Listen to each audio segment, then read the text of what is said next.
everybody, it's Carolyn Marie with Healing NRG, and guess where I am? Take a lucky guess. Any giveaways? I'm in Egypt, and we just had an amazing tour of the Great Pyramid this morning, so I'm flying a little bit. It was really powerful.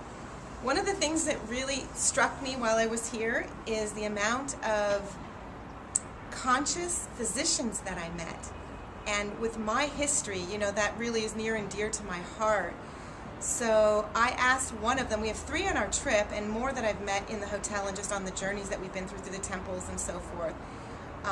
But I pulled one special person aside this morning that I'd like you to meet. His name is Dr. John. I'm going to let him tell you what he does. So without further ado, I'd like you to meet Dr. John. Thank you for having me here today. Yeah, we are in Egypt, and it's a pleasure to be with you. Thank you for wanting me to be interviewed by you, and it's a privilege, I feel. Basically, I'm a medical doctor, and I specialize in treating cancer with non-toxic therapies. Also treat degenerative diseases as well as hormone imbalance, autoimmune diseases with non-toxic therapies. John, what exactly would a non-toxic therapy look like?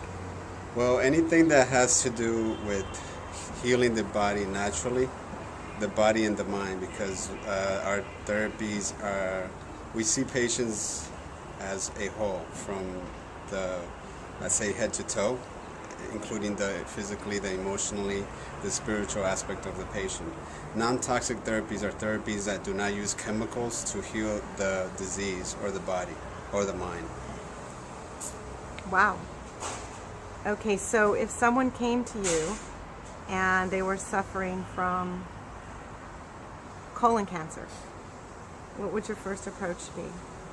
First thing that we do is have the patient admitted. But basically, what we do is we look at the patients to see if they had chemotherapy before, radiation, or any kind of surgery in regards to their cancer, and what level the cancer is in, stage 1, 2, 3, or 4. Unfortunately, most of the cancer patients that we get are stage 4 cancer patients post-chemo, which is a little challenging. It's not the end of the world for them, but it is challenging for us to get the patient back on their feet. So in regards to our therapies, we have therapies that are going to boost the immune system, therapies that are going to allow the pH to become alkaline again, or pH of 7, 8, or 9. Talking about saliva pH and blood pH. Also, the diet is very important. Right. We use a variety of type of diets on different types of patients. Regardless of whether the cancer is colon cancer or lung cancer or malignant tumor in the brain, the therapies are pretty much the same. So after we assess the patient, because we have a team of doctors that I work with, and regular physicians like an internal medicine doctor, they get evaluated from an internal medicine doctor. They get a nutritionist, they get a physical therapist, they get sometimes they get a holistic healer depending on what the need is of the patient. And obviously, I evaluate them in regards to their cancer itself. Then we decide what protocol we're going to use on these types of patients. Okay, that's really amazing. Are these intravenous therapies that you're talking about? They vary. The therapies could be oral solutions. They could be IV solutions, intravenous solutions. They could be injections. We go from cancer vaccines from the patient's own blood fluids that's processed in the lab. We use hyperthermia.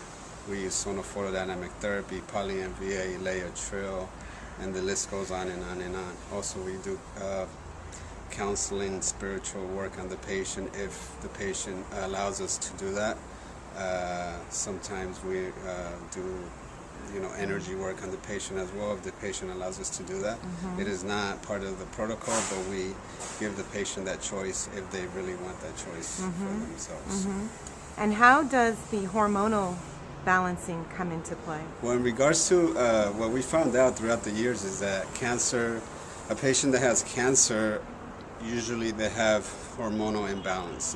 It doesn't matter if it's breast cancer or liver cancer. Their hormones are not going to be at normal levels, any cancer patient. So we make sure that we check their hormone levels to see where they are and to get them corrected.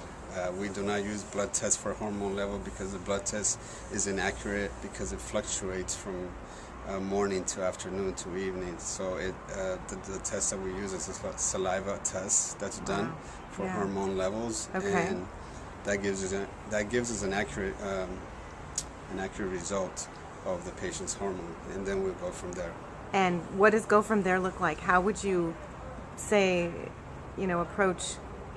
Because you're holistic, so you're not using synthetic hormones. Well, I don't call myself a holistic doctor. I call myself I really don't call myself anything. I just basically use integrative therapies. That's basically what our centers are called, Integrative Cancer Therapy Centers. Okay. We use alternative therapies, integrative therapies, which means we combine a lot of different natural therapies. I guess you could also include holistic in these types of therapies. But in regards to hormones, we use anything from natural remedies. Homeopathy is one of the things that we use the most. We do not use hormone replacement therapies or biological hormones or any of that stuff, because that's what I was getting that's at. really not Thank you. conducive to the health of the patient. Mm-hmm. Yeah, I get that. That's really amazing. And so, you and I have spoken a little. I've been through a bit myself, yet through everything I've been through, I've never heard of you guys. And I actually live in Orange County and was born and raised in San Diego, so I'm in your vortex. Yes, and I'm just wondering why that is, and how can we help people get a hold of you? Well, basically, I've started this a year and a half ago. The idea of having an integrative cancer therapy centers all over the world. Obviously, when you start something like this, it takes time for people to hear about you and for the actual entity to grow. So basically, the patients that we receive are word of mouth, and the word is spreading. We also I do a lot of conferences where I talk about the options that the cancer patients have and other patients that have diseases. So the word is spreading by word of mouth. We also have a web page. And what's that web page? The web page is called www.canceroptions.us, and they're currently working on another web page here in Europe that's going to be linked to my web page, which is www.canceroptions.us. So basically, we try to educate the people on the different choices that they have in regards to their therapies for any disease, not just for cancer, because there are choices. It's not just about taking chemical medications. Absolutely. Amen to all of that. So in the U.S., you're on the West Coast. For people, I guess they contact you through your website. It's probably the best place. And then outside of the U.S., in Europe, you're in Switzerland and then in Israel. Yes? Yeah, outside of the U.S., we're an hour and a half from Geneva, north. Okay. So it's close to Lausanne, Switzerland. A beautiful place. If you ever want to travel to Switzerland, that's one of my favorite spots there. But I'm also curious if you don't mind sharing with our viewers what brought you here to this magical land of Egypt. Well, aside from being a physician and specializing in treating cancer patients with alternative therapies, integrative therapies, I also learned and was exposed to energy work as a way of healing different types of physical and mental diseases.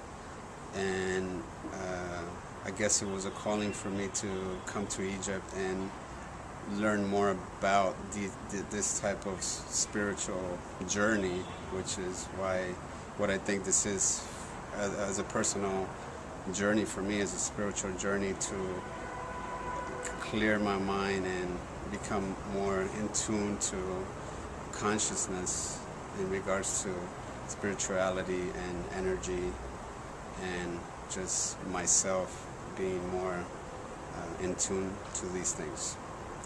Yeah, well, I'm with you on that one. And now that we're in the final days or hours, I should say, of this particular tour, what do you have to say about your experience? Well, I think everybody should, so to speak, if they can in their lifetime, or get out of their box, their comfort zone, and travel, see the world, see what else is out there.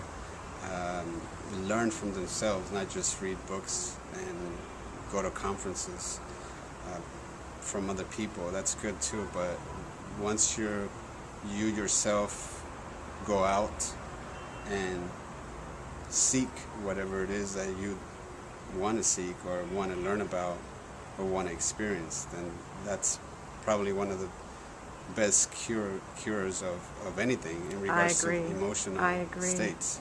It's one of the things that I've found the most helpful. I call them soul journeys or sacred journeys, and I've been on that quest ever since I started turning things around in 2002. So I agree 100% with what he's saying. And I want to thank Dr. John Jimenez for his time today. As they say in Egypt, shukran, Dr. John. And until next time, this is Carolyn Marie with Dr. John. Have a healthy day. See you in India. Yeah.